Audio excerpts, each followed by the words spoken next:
ఓం శుభంకర్యే నమః. 2024 ఫిబ్రవరి మాసంలో గోచార ఫలితాలు కన్యారాశి వారికి ఏ విధంగా ఉన్నాయో తెలియచేస్తున్నాము. శ్రద్ధగా ఆలకించండి. ఈ మాసములో ధన ఆదాయం బాగుంటుంది. ప్రోత్సాహపూరితమైనటువంటి కాలముగా ఈ యొక్క మాసాన్ని మనం అనుకోవచ్చు. సంతోషకరమైనటువంటి నిర్ణయాలని ఎన్నిటినో కన్యారాశి వారు తీసుకుంటారు. ఈ యొక్క కాలములో ఫిబ్రవరి మాసములో ఎంతో కాలముగా మీరు వేచి చూస్తున్నటువంటి కొన్ని పనులని సులభంగా పూర్తి చేయగలుగుతారు. కుటుంబ సభ్యులలో ఒకరు మీకు చాలా అంటే చాలా సహకారాన్ని అందిస్తారు. నూతన వస్తువులను కొనటము, అలాగే మీరు నూతనముగా ప్రవేశం చేయబోతున్నటువంటి గృహానికి సంబంధించినటువంటి ఒక నిర్ణయాన్ని తీసుకోవటము జరుగుతుంది. విదేశీ ప్రయాణములకు కూడా కన్యారాశి వారికి ప్రయత్నపూరితముగా పూర్తవుతాయి అని ఫిబ్రవరి మాసంలో గోచరిస్తోంది. ఉద్యోగములో కొన్ని మార్పులని కూడా మీరు చవి చూస్తారు. నిరుద్యోగముతో ఉన్నటువంటి కన్యారాశి జాతకులకి ఏదో ఒక చిన్నపాటి ఉద్యోగము దొరికేటువంటి అవకాశములు కూడా గోచరిస్తున్నాయి. మీరు ప్రయత్నించటమే తరువాయిగా కొన్ని పనులు కూడా పూర్తవుతాయి. వ్యక్తిగత జీవన శైలిని కూడా మీరు మార్చుకుంటారు. వ్యాపారవేత్తలకి మంచి వ్యక్తులు పరిచయం అవటమే కాకుండా తమ వ్యాపారములలో లాభాలని కూడా చూస్తారు.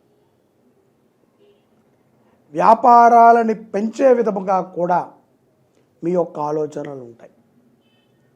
విద్యా వ్యవస్థలని, విద్యకి సంబంధించినటువంటి వ్యాపారాలని, స్కూళ్ళు ఇత్యాది వాటిని నడిపే కన్యారాశి వారికి చిన్నపాటి అవమానము జరిగేటువంటి అవకాశం ఉన్నది. ఆ అవమానం నుంచి మీరు ఎలా నడుచుకోవాలో తెలుసుకుంటారు.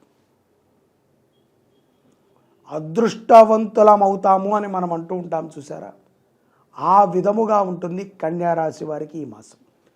చిత్తశుద్ధితో చేసేటువంటి పనులని పూర్తి చేస్తారు. విదేశాలలో ఉన్నటువంటి కన్యారాశి వారు కూడా అక్కడ గృహాన్ని కొనటము కానీ, అక్కడ వారు జీవించే జీవన విధానములో కొన్ని మార్పులను చూడటము కానీ, ఆదాయము పెరగటము కానీ మనం చూడవచ్చు. మిత్రులతో కలహము పడేటువంటి సందర్భంలో కూడా చిరునవ్వుతో పక్కకి వచ్చేస్తారు. ధనయోగము చాలా స్పష్టముగా గోచరిస్తోంది ఫిబ్రవరి మాసంలో కన్యారాశి వారికి. కోర్టు వ్యవహారాల యందు సానుకూలమైనటువంటి నిర్ణయాలు రావటం ఆనందదాయకం.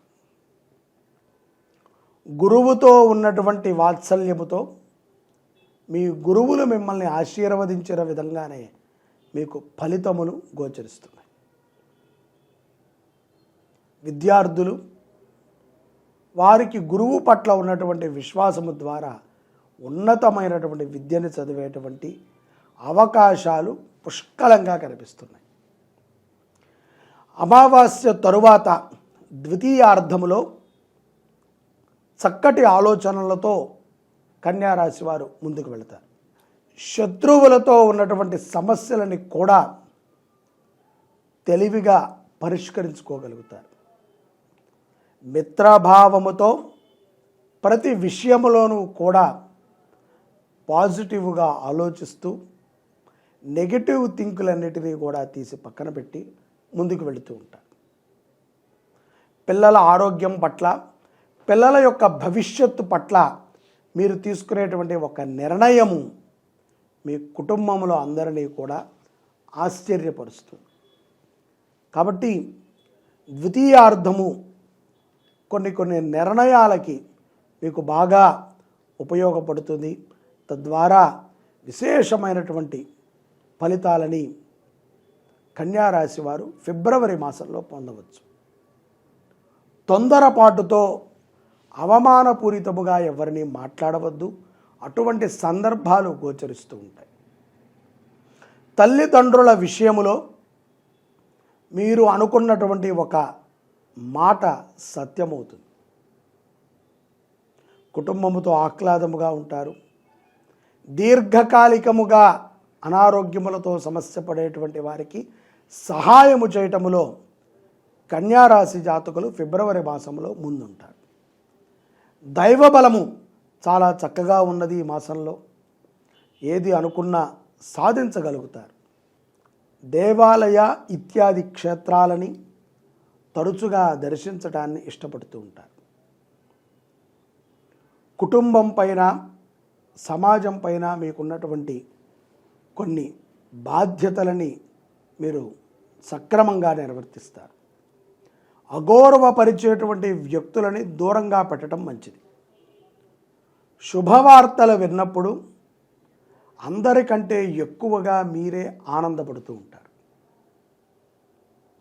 కుటుంబంలో ఎవరికి కష్టము ఉన్నదో తెలుసుకుని అటువంటి వారికి సహాయం చేయటంలో మీ ఆలోచన విధానం చాలా బాగుంటుంది.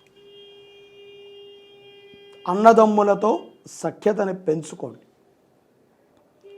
కోపపూరితముగా అన్నదమ్ములతో కానీ అక్క చెల్లెళ్ళతో కానీ ఉండటం మంచిది కాదు.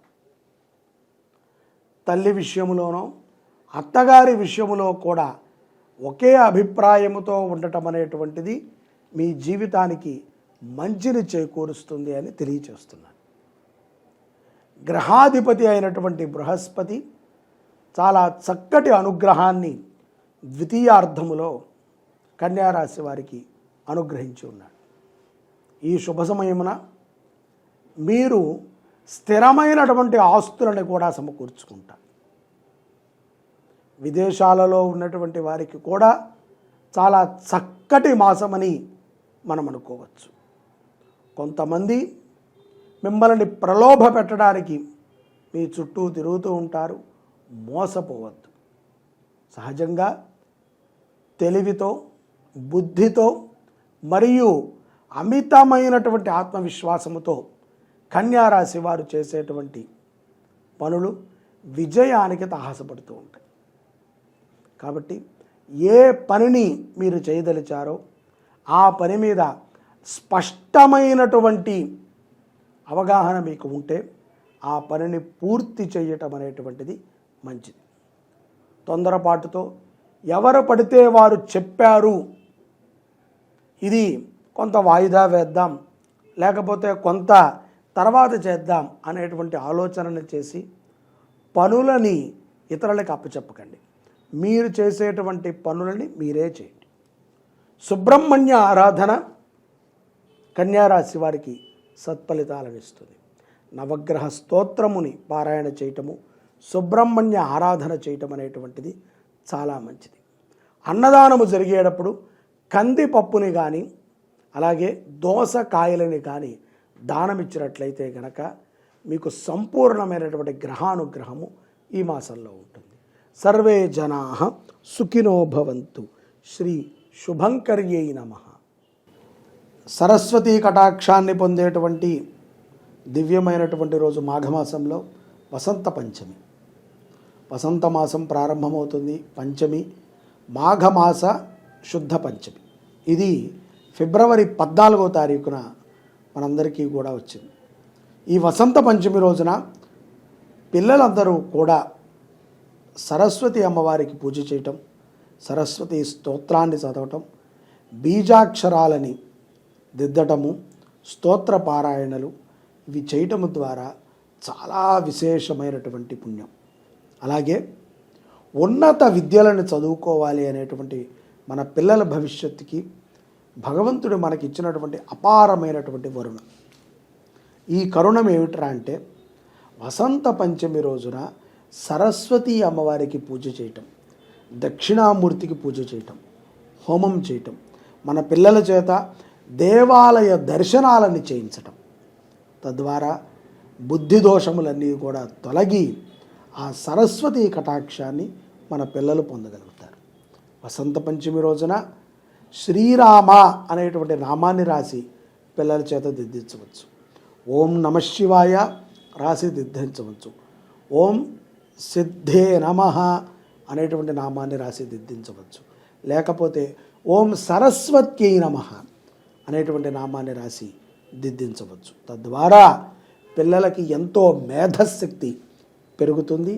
వసంత పంచమి రోజున ప్రతి ఒక్కరూ కూడా సరస్వతి అమ్మవారిని పిల్లలు ధ్యానము చేయండి, సరస్వతి కటాక్షాన్ని పొందండి. జై శుభంకరి. ఓం సరస్వత్యై నమః.